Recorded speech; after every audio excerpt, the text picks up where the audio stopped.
اور جو ملک محمد احمد خان تھے وہ بڑے قریبی تھے جنرل باجوہ کے، اور اب بھی وہ ان کا ساتھ نبھا رہے ہیں۔ آپ نے میڈیا کے اوپر بھی دیکھا ہوگا کہ جو خواجہ آصف ہیں، انہوں نے کہا ہے کہ جنرل باجوہ مارشل لا لگانا چاہتے تھے، وہ ہمیں دھمکی دے رہے تھے کہ اگر آپ نے میری ایکسٹینشن کی حمایت نہ کی تو میں یہ کر دوں گا۔ تو اس سے عمران خان کے موقف کی حمایت بھی ہوتی ہے۔ اور پھر اس کے اوپر ملک احمد نے جو خواجہ آصف کے بیان کے اوپر رد عمل بھی دیا، انہوں نے کہا جی یہ ایسے ہی بیان دے دیتے ہیں، کسی سے پوچھ کے دینا چاہیے، ایسا کچھ نہیں ہوا تھا۔ یعنی کہ نون لیگ کے دونوں سینئر رہنما آپس میں ایک دوسرے کے ساتھ الجھ رہے ہیں۔ ایک کہہ رہا ہے کہ جنرل باجوہ نے یہ کہا تھا، دوسرا کہہ رہا ہے کہ یہ انہوں نے نہیں کہا تھا۔ اور ملک جو احمد خان ہیں، انہیں جو سپیکر کی سیٹ ملی ہے وہ بھی جنرل باجوہ کے مرہون منت ہی ملی ہے۔ اور جنرل فیض کے اوپر بتاتا چلوں گی کہ اس کے ساتھ 3 اور افسران کو بھی گرفتار کر لیا، جس میں 2 بریگیڈیئر اور 1 کرنل بھی شامل ہے۔ کہا جا رہا ہے کہ یہ جو ہے فیض حمید اور سیاسی جماعت کے درمیان رابطہ کاری کا، سہولت کاری کا ایک نیٹ ورک تھا۔ یہ بیچ میں ایک پل تھے جس کے ذریعے جنرل فیض اپنے بیانات بھیجتے تھے وغیرہ وغیرہ۔ یہ آج ISPR کی پریس کانفرنس میں بتایا گیا ہے۔ ویئر جب گرفتار کیا گیا تھا تو ISPR نے یہ کہا تھا کہ انہیں ٹاپ سٹی والے کیس میں ہم نے گرفتار کیا ہے، لیکن ٹاپ سٹی ایک بہانہ تھا، نشانہ کوئی اور تھا۔ وہ چیزیں سامنے آ رہی ہیں۔ اور پھر جی ایک اور اہم خبر بھی ہے کہ پاکستان کے جو سابقہ آرمی چیف جنرل کیانی اور جنرل راحیل شریف وہ بھی پاکستان تشریف لائے ہیں، اور ان کی جنرل عاصم منیر سے ملاقاتیں بھی ہوئی ہیں۔ اور دیکھتے ہیں یہ ملاقاتیں دوستوں اس تناظر میں نہیں ہیں میرے خیال میں۔ بیسیکلی آپ نے جو MBS ہیں ان کا بیان بھی سنا ہوگا کہ انہیں اپنے قتل کا خدشہ ہے کہ کہیں انہیں قتل کر نہ دیا جائے۔ اس کی وجوہات انہوں نے بتائی ہے کہ میں نے اسرائیل کو تسلیم کرنے کی بات کی ہے، اور امریکہ نے مجھ سے ڈیمانڈ کی تھی، اور میں چاہتا ہوں کہ اسرائیل کو تسلیم کر دیا جائے، لیکن وہ کرنے سے پہلے ضروری ہے کہ پاکستان مسلم امہ کی واحد ایٹمی طاقت جو ہے وہ جب تک تسلیم نہیں کرتی تو ہم نہیں کر سکتے۔ تو یہ جو جنرل راحیل شریف کا وزٹ ہے، بیسیکلی یہ مسلم امہ کی یہ ایک علامتی فوج ہے، اس کے سربراہ بھی ہیں، اور ایک قسم کے MBS کے پرسنل گارڈ کے طور پہ بھی جانے جاتے ہیں۔ ان کا جو پاکستان میں آنے کا مقصد یہ ہے، لوہا گرم ہے، انہیں پتہ ہے کہ جنرل عاصم منیر کے اوپر ہم یہ زور ڈال کے اور اس لولی لگڑی حکومت سے ہم اسرائیل کو تسلیم کروا سکتے ہیں، پاکستان سے اسرائیل کو تسلیم کروا سکتے ہیں۔ تو یہ جو مجھے نظر آ رہا ہے جنرل راحیل شریف کا جو وزٹ ہے اور جو ملاقات ہے، وہ بیسیکلی یہی لگتی ہے کہ پاکستان کیونکہ اس وقت نازک دور سے گزر رہا ہے، پاکستان کو پیسے بھی چاہیے، اور MBS نے بھی ابھی تک کوئی امداد نہیں کی ہے، تو شرط یہی مجھے لگتی ہے، یہ میری قیاس آرائی ہے کہ راحیل شریف کے ذریعے یہ میسج کنوے کیا جائے گا جنرل عاصم منیر کو اور پھر حکومت کو کہ آپ اگر اسرائیل کو تسلیم کر دیں تو آپ کے اوپر جتنے قرضے ہیں وہ سارے کے سارے ہم اتار دیں گے، آپ کو ہم اتنے بلین ڈالرز دے دیں گے۔ بیسیکلی یہ ساری تھیوری جو ہے مجھے اس کے پیچھے نظر آ رہی ہے۔ اگر آپ یہ سمجھ رہے ہیں کہ یہ فیض حمید کی وجہ سے پاکستان میں آئے ہیں اور راحیل شریف بھی فیض حمید کی وجہ سے آئے ہیں، تو ایسا بالکل بھی نہیں ہے دوستو۔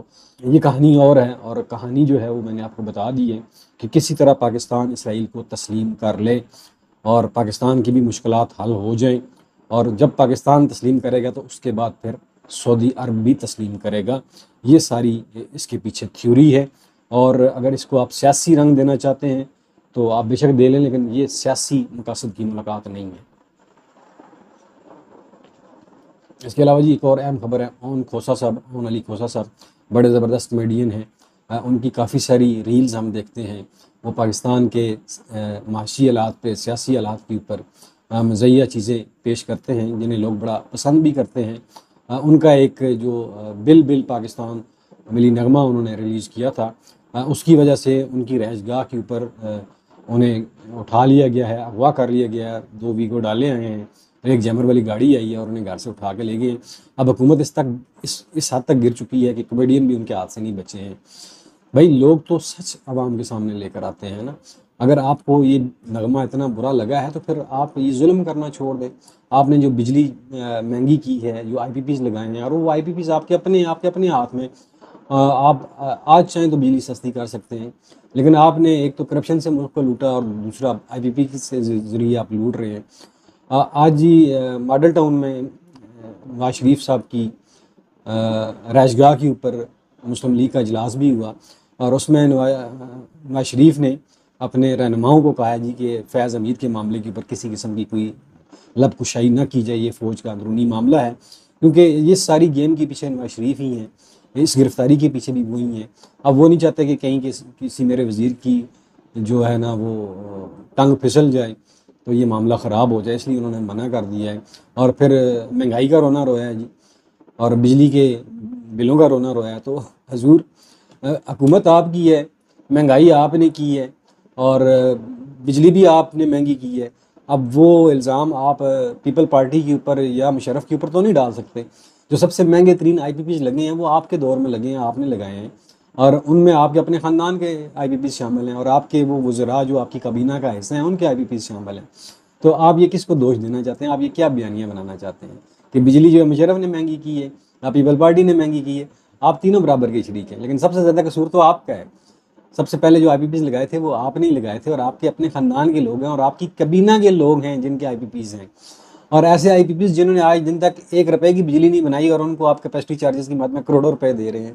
یہ بیانیہ نہیں بکنے والا، یہ اب چورن نہیں بک سکتا پاکستان کے اندر۔ اور آئی ٹی منسٹر جو ہیں ہماری، انہوں نے جی باقاعدہ طور پہ فائر وال کی انسٹال ہوگی ہے یہ خبر دے دی ہے، اس کی تصدیق کر دی ہے، اور ایک طرف تو ہم نیو یارک میں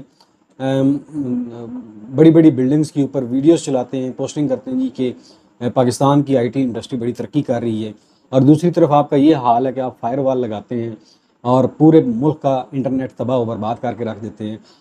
کتنے پاکستان میں فری لانسر کام کر رہے ہیں جو اپنے بیوی بچوں کا پیٹ پالتے ہیں، اور اس طرح کتنی آئی ٹی انڈسٹری جو پاکستان میں کام کر رہی تھی اس سب کا بیڑا غرق کر دیا۔ آپ کو اندازہ ہے کہ ایک دن میں آپ نے کتنے ارب ڈالر کا پاکستان کو نقصان دیا ہے یہ فائر وال انسٹال کر کے اور انٹرنیٹ کو سلو کر کے۔ تو آپ ایک طرف تو یہ کر رہے ہیں، اور دوسری طرف آپ نیو یارک میں جا کے پوسٹر چلاتے ہیں جی ہم آئی ٹی کے لیے بڑا کام کر رہے ہیں، تحفہ آپ لوگوں کے اوپر، یہ آپ آئی ٹی کے لیے کام کر رہے ہیں، اور وہاں مریم کا تھوبڑا آپ نے لگا دیا جا کے۔ مریم کو تو انٹرنیٹ کی لبے بھی نہیں پتہ، مریم کا اس سے کیا تعلق؟ آپ وفاقی وزیر ہیں یا صوبائی وزیر ہیں؟ کمال ہے جی۔ تو دنیا آپ کی یہ دو نمبری نہیں جانتی ہے کہ آپ پاکستان میں کیا کر رہے ہیں؟ ایک طرف تو آپ انٹرنیٹ بند کر رہے ہیں، اور دوسری طرف آپ دنیا کو کہہ رہے ہیں جی آپ ہمیں کام دیں، ہم جو ہے وہ انٹرنیٹ انڈسٹری کو پروموٹ کر رہے ہیں۔ آپ پاکستانیوں کو بیوقوف نہیں بنا سکتے تو دنیا کو کیسے بنائیں گے محترمہ؟ یہ ایسے نہیں ہوتا ہے۔ اور آپ کی سیٹ بھی کس کی ہے؟ آپ خواجہ آصف کی بھتیجی بانی ہیں، جو بھی ہیں، بہرحال ایک دو دن میں وہ ڈیٹا آ جائے گا جو پاکستان کو نقصان پہنچا ہے آپ کی اس حرکت کی وجہ سے۔ پاکستان میں تو پہلے کوئی سرمایہ کاری کرنے کے لیے تیار نہیں ہے، اور آپ کی ان حرکتوں کی وجہ سے اب کون پاکستان میں سرمایہ کاری کرے گا؟ کون پیسہ یہاں پہ لگائے گا؟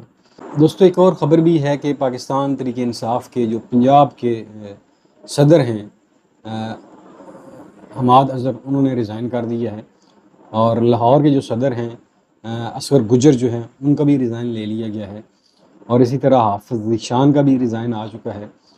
اس کے اوپر آپ نے سوشل میڈیا کے اوپر مختلف کہانیاں سنی ہوں گی، دیکھتے ہیں اس کے اوپر عمران خان کیا رد عمل شو کرتے ہیں۔ یہ چیزیں پارٹیوں میں چلتی رہتی ہیں، کچھ لوگوں کا خیال ہے کہ یہ اتنے ایکٹیو نہیں تھے پنجاب کے اندر، جبکہ حماد اظہر کا کہنا جی میری عمران خان تک رسائی نہیں ہے، میں وہاں تک نہیں پہنچ سکتا ہوں، اور کچھ فیصلے پنجاب میں ایسے لیے گئے ہیں جنہیں مجھے اعتماد میں نہیں لیا گیا، تو لہٰذا میں جو ہے وہ اس سیٹ کے اوپر ریزائن کر رہا ہوں۔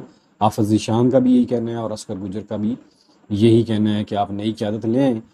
ہم نے جتنی خدمت کرنی تھی پوری ایمانداری کے ساتھ جماعت کی خدمت کی ہے، تو دیکھتے ہیں اس کے اندر کیا کھچڑی پک رہی ہے، کیونکہ پالیٹکس تو ہر جماعت کے اندر ہوتی ہے، اور پی ٹی آئی میں تو پالیٹکس آپ جانتے ہیں، مخصوص نشستوں والے معاملے کے اوپر بھی پالیٹکس جو ہے وہ عروج کے اوپر ہے، اور ابھی جو صوبائی عہدیدار ہیں ان کے اندر بھی یہ گھس چکی ہے۔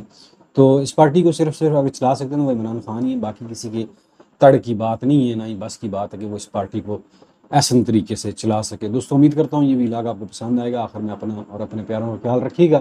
مجھے دیجیے اجازت۔ پاکستان پائندہ باد۔